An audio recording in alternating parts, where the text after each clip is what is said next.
Hello and welcome to another short educational video from New Century Planning Associates.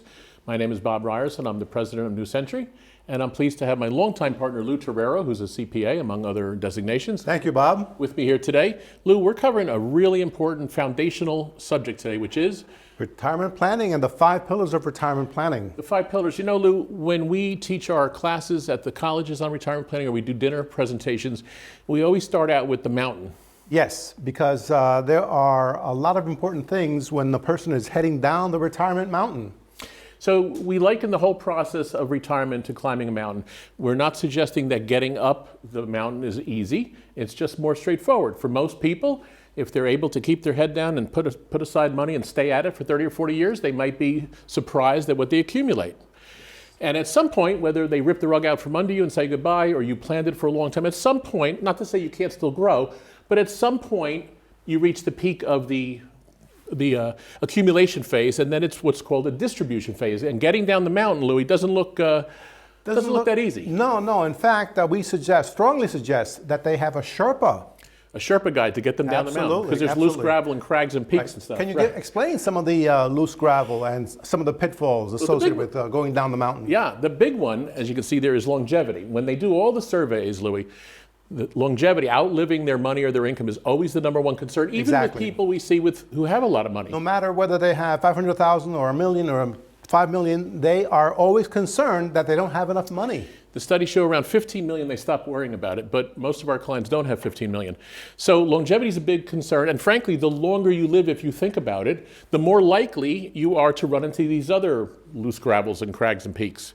So one of the pillars, we have to create income, lifetime income, that lasts as long as you do. If longevity is an issue, or it's a good issue for you, you got to make sure your money doesn't run out. An example of lifetime income is Social Security that everyone has. Pension, private pension, right, lifetime income.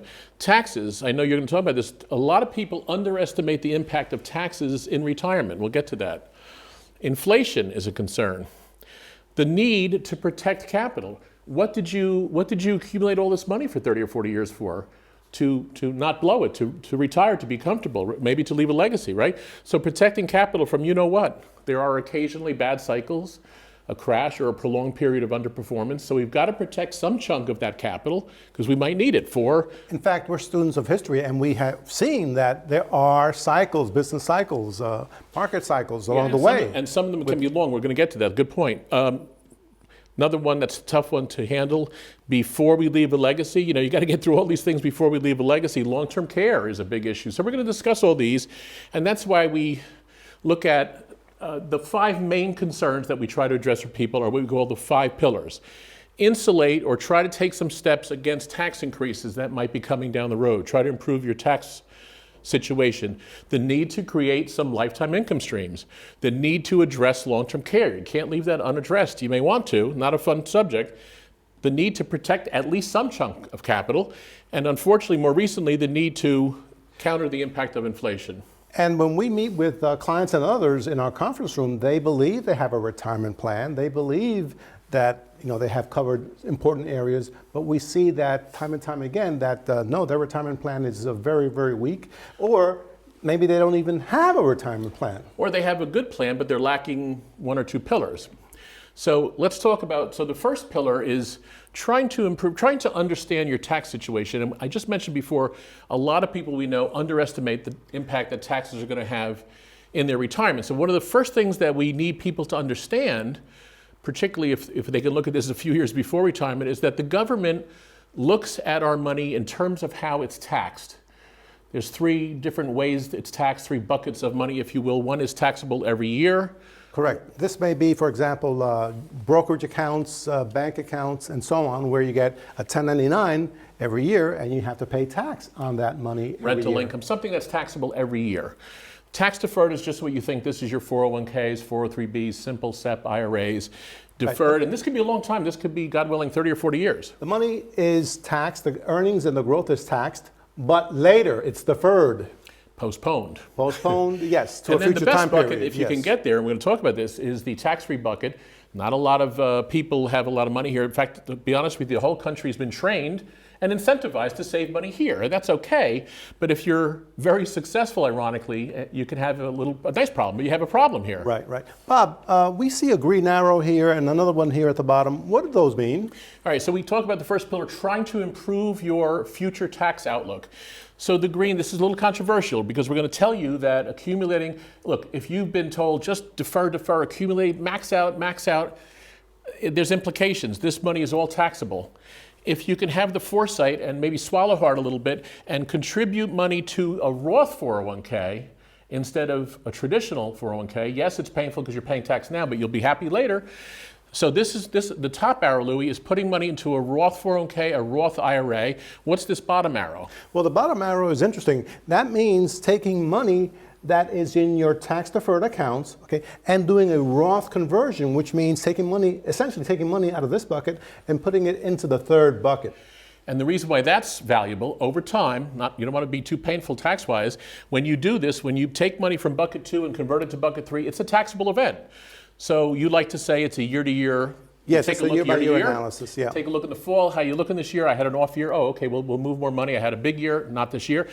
But it's powerful because once the money is here, yes, government says you're done. And we discuss more details on that in our video on Roth conversions. We've done a whole video on Roth conversions. It's a very powerful tool. We urge you to watch it. It's very, very powerful. So the idea is to consciously, hopefully over many years, get more money into bucket 3 than bucket 2. Yes. This is more painful. This is less painful. In fact, Louis, in bucket 2, if you have too much money here, it has implications. Again, nice problem to have, but higher income taxes, higher Medicare premiums, Social Security is taxed all the time. This can be, it doesn't mean we have to empty it out, but you're pointing out that if we can do controlled amounts, sounds yes, controversial. We don't want this to be a monster. We correct, want this to be the monster. Yes. Here, for example, what should be the ideal balance for most individuals? Well, the gurus say only keep 6 or 12 months of money here because it's an inefficient bucket, but we run into people who have enormous amounts of money here, and this is all taxable, and I hate to even mention it, but in bucket 1 you can get sued. It's just not a great bucket. These are superior buckets. And so if you don't encourage a unlimited, unfettered contributions to this bucket, then what? Well, in other words, the remaining money should be here. Yeah, you should try to reprogram and reallocate as many funds into the tax. Not so simple, but it's powerful longer term. Let's move on to the second pillar, which is to create lifetime income streams. It can be from any of these buckets, but again, obviously better here. And this is the idea, look, I mean, what did you work for 30, 40 years? You worked to relax and retire, maybe leave a legacy if it's important. Right. Lifetime income is very important because you may have accumulated assets, but how do you convert those assets into income? Lifetime income. Good point. So having money in buckets, in accounts, that's not income, that's assets. Big difference, good point. So at some point, preferably 5 or 10 years before, you need to transition. Some of that money should be towards income production, which should last as long as you do. So whether it's out of bucket 2 or bucket 3, it needs to be layered on top of your Social Security. Maybe you have a pension, maybe you don't. Maybe we create a private pension for you, but it needs to last as long as you do. And not only should that income be lifetime, perhaps it should provide for increases to offset inflation. Okay, so we'll get to that too, right? That's the fifth pillar is addressing the inflation. So not only do we want income streams that last as long as we do, but if possible, we'd like them to increase over time. Let's move on. The third pillar is addressing long-term care. We've also done a whole video on this. Not a pleasant subject. Statistically, I think it requires very, very difficult conversations with other family members. Yeah, and statistically, it's hard. I think it's 69, 70% chance that all of us will need this before we pass on. So whether it's at home, which of course is the preference, or it's in some institution or facility, it's expensive. Not only is it financially a problem, but... Exactly. You know what? There are a lot of non-financial consequences if you have a long-term care situation and you have not addressed it beforehand. For example, family members may fight, they may quarrel, they may argue, and perhaps not even talk to each other for decades. So there's fallout financially, yes, and maybe non-financial. The family unity can be ruined. So it's important. Please address that. It's not fun, but it is important. You can impoverish a healthy spouse. You can disinherit loved ones. So the third pillar. The fourth pillar. Concerning the non-financial issues, usually one child steps up to the plate, takes care of the elderly parent. And that can build resentment a lot of times. Yes, because there are others who may have legitimate reasons for not taking care of mom or dad. Maybe they're not equipped, maybe they're not trained, maybe they live a long distance away. Maybe they don't Interrupting want their careers their or career families. to be interrupted. So there are a lot of family issues that can be involved in that retirement risk. So Louis, if we at least prepare for the financial aspect, we create big pools of tax-free money to address it, it'll help the non-financial Correct. issues, right? Yes, absolutely. So what you want to have is an income stream that is tax-free that will pay for those long-term care expenses. And thereby you'll save everything else you built all your life, Absolutely, right? absolutely. All right, let's move on to the fourth pillar, which is the need to protect some capital. I think this is compelling. Take a look here. Bottom left shows the S&P 500, the 500 largest stocks. That index back in the spring of 96 was at the 678 level. Then that big run up in the late 90s, that was the tech boom, the internet, the .com, right? And then 0102 was the tech crash. And then we fought back by the middle of the decade. By 07, we're back at highs. And then we have the banking and mortgage crisis. And believe it or not, by the spring of 09 at the low, the S&P is exactly the same as it was 13 years ago. 13 years of zero. Now, we're not predicting that's going to happen again, but it does happen, right? Yes, because, for example, as I said, you have cycles. They do occur, and history shows it. So when is the next cycle, when is the next down portion of the cycle going to take place? We don't know, but you have to protect your capital in case it does happen. And when it happens, you'll be protected and insulated against that. And let me mention, we talk about this a lot because it blows our mind. Japan, Oh, yes. the Japanese stock market peaked in December of 89, and 33 years later, it's still down 30%. So if you were 45 years old over there, they say, just put your money in the stock market, you'll be fine. You're now 78, and you're missing a third of your capital. Now, that's a horrific example. But the point is, in this country from 1929, the big crash, it took till 1954 to break even, 25 years. We had 16 and a half years from 1966 to 82. You can tell you're a stock market historian. I am. And then more recently, we hit this 13 years. Now, we're not saying it's going to happen, but if you hit an 8 or 12 or 15-year run, a lost decade, that's a problem in retirement, especially if you take... Yeah, 13 wasted years. That's nothing to sneeze at. Oh, and by the way, that's zero. If you're paying fees, it's a little worse, right? Yeah. And then ironically, we've had this big move. So here's the problem. Because there are cycles, nobody likes them, but there are cycles in the economy and down cycles, and they can be tough. The average stock market decline, bear market they call it, is 40%. The last two have been 50, by the way, and we are concerned about... Another one coming soon, or just coming, period. Yeah. Here's the problem. If your portfolio declines 40%, it's going to take a 67% move for you just to get back to even. But here's the problem. Let's suppose after the crash, after the 40%, 50%, you're fortunate enough to enjoy a steady 8% recovery every year. It's still going to take 6.6 years just to get even. Just to get even. And not everyone has 6.6 years. For example, if you're an older individual, it may take 10.5 years or 17 years. Because is it realistic to expect an 8% rate of recovery, rate of return? Yeah, if the recovery is a little more wobbly and you're only averaging 5, then it's 10 years. The point is, this is bad enough to fight to get even. If you need to live on that money or some of it, if you're pulling off it, you may never recover. It can be devastating. Can you imagine pulling from a portfolio that's declining? Yeah. So that's very dangerous, and hence the need to protect some capital.